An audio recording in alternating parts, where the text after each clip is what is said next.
My name is Amy Hill. I'm the Director of Communications for the Pennsylvania Catholic Conference. And I don't get invited to cocktail parties. And the reason is it's my job to write and speak about religion and politics. So part of what I hope to do this evening is to translate a little bit these issues, particularly the issue of the contraceptive mandate that we've been speaking about this evening, into a language that everyday Catholics can use to defend the position of the Church and explain it to friends and family who might be somewhat confused, and maybe make a little sense of this, that so much of the work that we do is really sort of water cooler apologetics. So hopefully this evening I can answer a few tough questions that you might have about the H.H.S. mandate. Now, this may not come as a surprise to you. Americans are divided on the issue of the birth control mandate and religious institutions. In February, a public opinion poll conducted by the Pew Research Center found that 48% of Americans support an exemption for religious employers. 44% of Americans think that all employers should be required to provide it, no exemptions. When broken down further, 55% of Catholics believe there should be an exemption, but 39% of Catholics do not. But among Catholics who attend Mass weekly, every Sunday, 63% support an exemption for religious employers. Now, 63% is not 100%. So perhaps you have had encounters with people. Perhaps you may have some questions of your own, still trying to figure out this issue. You probably know somebody who falls in each of these categories. Perhaps you've heard some of these questions before. Why doesn't the Church just get with the times? Everybody uses birth control, so what's the big deal? Maybe you've heard this one. Why does the Church hate women? Why don't you just let people make up their own mind when it comes to using birth control? Raise your hand if you've heard people asking these questions. Everybody. Now, admittedly, many Catholics do not understand or support the Church's teaching on contraception, so this further confuses the matter. But the real issue at stake here is not contraception, it is religious liberty. The government is trying to tell the Catholic Church and its institutions that we cannot adhere to our beliefs without violating the law or paying a fine. This is a clear violation of the First Amendment guarantee of the free exercise of religion. Mr. Chiquichopo already explained how right now the issue is contraception, but what's next? The H.H.S. ruling sets a dangerous precedent in the relationship between church and state. It is unfortunate that many Catholics use contraception.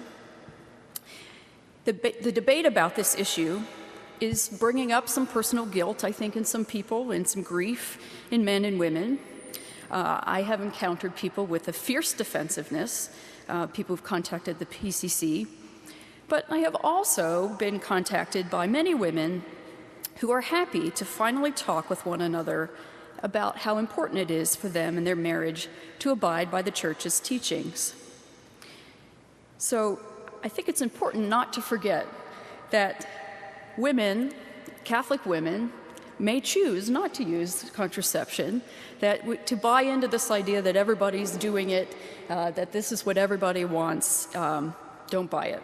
Don't be afraid to defend the faith, because contraception is something that is kind of a hard topic to discuss with people.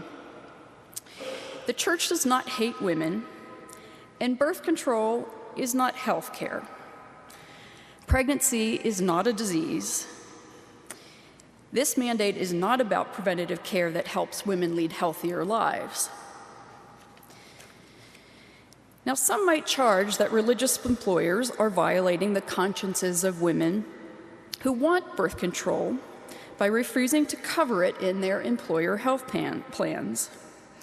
Now, I can be a smart aleck at times. I might respond by saying, well, who's paying for it now? But I think a kinder response is that a religious employer is simply declining to provide active support for procedures that violate its conscience. If an employee disagrees, he or she can simply purchase the coverage or those products or procedures elsewhere. Now, we know this is a tough issue to discuss, and there is still some question about the true numbers of women of childbearing age who use contraceptives, but there's no dispute that we live in a contraceptive culture. But just because everyone is doing it is not a good reason for the church to change what she believes. It is true we are all sinners, but that does not mean we should change the definition of sin. There are many people who cheat on their taxes or speed on the highway. Should we abandon those laws because everybody's doing it? I think not. So we cannot be falsely led to believe that this edict from the H.H.S. is about contraception. It really is an insidious effort to use a tried-and-true tactic of targeting an unpopular position first in the effort to raise an entire principle. This is a constitutional conflict of the highest degree. It doesn't matter what the church teaches about contraception. It's our God-given right to believe it. It's our constitutional right to believe it and to conduct our affairs accordingly. The government cannot force us to choose between complying with civil law or violating our religious conscience. Now, maybe you've heard these questions. Catholics are responsible for the election of these government leaders. The bishops endorsed Obamacare, socialized medicine, liberals, communists, whatever, fill in the blank. Aren't they just getting what they deserve? The church failed to teach people about the evils of contraception 40 years ago. Well, what did you expect? Now, maybe you've heard these questions. Maybe you're asking some of these questions. The bishops do not endorse candidates. We do not tell people who to vote for or against, and the Catholic Church is not responsible for the outcome of elections. We must work with whomever is elected to support and defend the best public policies for the common good. Now, it's true, the Church has for a long time been a proponent of health care reform. Access to medical care is a basic human right. But for many in our society, health care is out of reach. Our rich tradition of providing charitable care to the poor in our hospitals and nursing homes is proof of our genuine concern for the sick and dying. Long before these mandates were issued, the bishops in the United States worked for health care reform that respects all human life from conception to natural death and included language to protect religious conscience and practice of all citizens. Political promises were made that the church had nothing to fear, but in the end, the bishops could not and did not support the Patient Protection and Affordable Care Act. At that time, they called it profoundly flawed and raised grave concerns about its lack of conscience protection. It is unfortunate that the broader and more significant concern about health care has been hijacked by this minor agenda item. The greatest threat to women's health is not getting someone to pay for free birth control pills.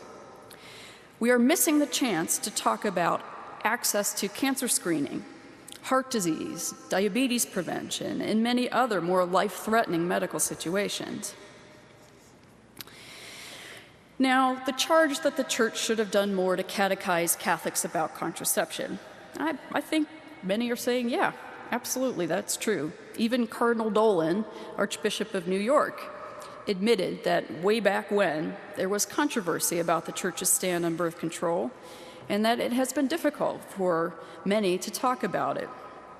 So perhaps this debate gives new opportunity to help Catholics understand.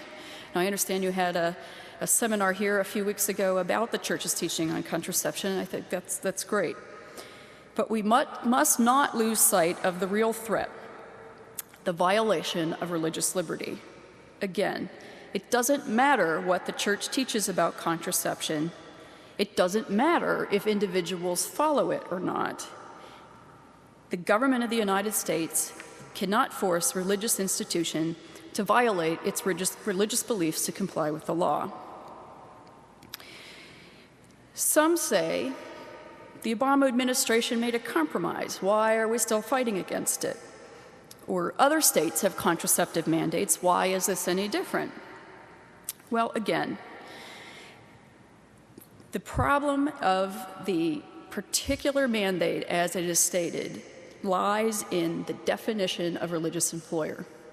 It was already explained. A very, very narrow definition of religious employer would mean that only places of worship who only minister to people of their same faith would qualify for this exemption. Well, that exempts a whole lot of Catholic institutions. We know and recognize them to be Catholic, but they would not qualify for an exemption. In fact, Jesus Christ and his disciples would not qualify under this exemption because what did they do? They ran around the countryside and ministered and served people who were not of their faith. So put that in some context when we talk about this definition of religious employer. Now, there are other states who have a mandate that have some way for the Church to remain true to its teachings. And no state mandates the morning after pill, something called Ella, which is an abortion-inducing drug. So this federal mandate goes beyond any state mandate that is in the law now. Now, many people will say there's supposed to be a separation of church and state. So why doesn't the Church just stay out of this political issue? Why don't we just keep it to ourselves? Now, the separation of church and state is just one of those terms. We've all heard it before, but I'm not sure everybody really understands what was meant by that. It does not mean that religious people keep their mouth shut on matters of the state that disagree with their moral principles. It does not mean that religious institutions cannot participate in the community while at the same time remaining true to their teachings and their faith. Separation of church and state means quite the opposite.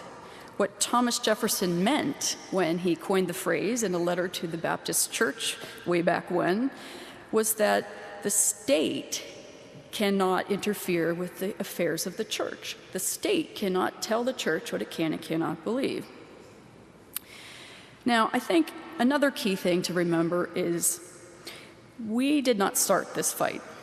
The Catholic Church didn't pick this issue in an election year to have this debate on the front page of newspapers all across America. It is not a fight we want. It's not a fight we asked for, but it is one that has been forced upon us. The timing was chosen by someone else. This is not a Republican or a Democratic, conservative or a liberal issue. This is an American issue. It's not about the Catholic Church. It's not about contraception, sterilization, or abortion-causing drugs. It's not about health care. This issue is about religious liberty and the First Amendment. The Free Exercise Clause of the First Amendment states, "Congress shall make no law respecting an establishment of religion or prohibiting the free exercise thereof." Now, if we permit our principles to be compromised, then we have succeeded only in revealing our willingness to capitulate our belief system. We have to do something about this. No matter the final outcome of this issue, we have been told by the government that we are welcome to practice our faith on Sundays at Mass, but we are no longer free to exercise our Catholic faith on the other side of the stained glass window. So what can we do about it? Well, some of you may have heard the news today that 43 different Catholic institutions, including many dioceses, just this week have filed suit in various district courts against the government, against this particular mandate. So we should pray for them and pray for that. The church is still very much open to discussing its concerns with the administration. Secretary Sebelius could make this go away with the stroke of a pen. There is an open comment period. We have until June 19th to continue to voice our concerns directly to the Department of Health and Human Services. In fact, I have some laptop computers set up in the back that when we're done here with our questions and answers, if you'd like to send a message to H.H.S. or the President or to Congress about this, we can do it right here on the spot. Congress has taken up this issue with legislation that could also make this go away, to solidify our religious freedom. These are some of the areas where citizens can make a difference. But what can we do as individuals? Pray. Always, always, always start with prayer. We need prayer for our country, for ourselves, for our church, for the future. Fasting. The bishops of Pennsylvania, back at the end of March, called for a day of prayer and fasting. Powerful, powerful spiritual weapon. Learn. I'm happy to see so many faces in the crowd this evening. You're here to learn a little bit more about this issue. I invite you to learn more and act. We've talked a lot about this evening the First Amendment, the free exercise of religion, but there are a couple of other components of that First Amendment to our Constitution that we really need to exercise in this situation. Speech, free speech, and the redress of grievances. Speak out about religious freedom. Take a stand. Don't be afraid to talk to your friends and family and neighbors. Help them to understand the issue from the Catholic perspective. Send a message to Congress. Send a message to the President. Send a message to the Health and Human Services Agency. We have to take a stand for this issue. The Pennsylvania Catholic Conference, part of our mission is to foster a public understanding of the Catholic perspective on public policy issues. We're here as a resource to help answer your questions. So I will look for you in the back of the church on your way out this evening. So I encourage you to please stop. If you have any more questions for me, I can answer them then. But take action, take a stand. Thank you.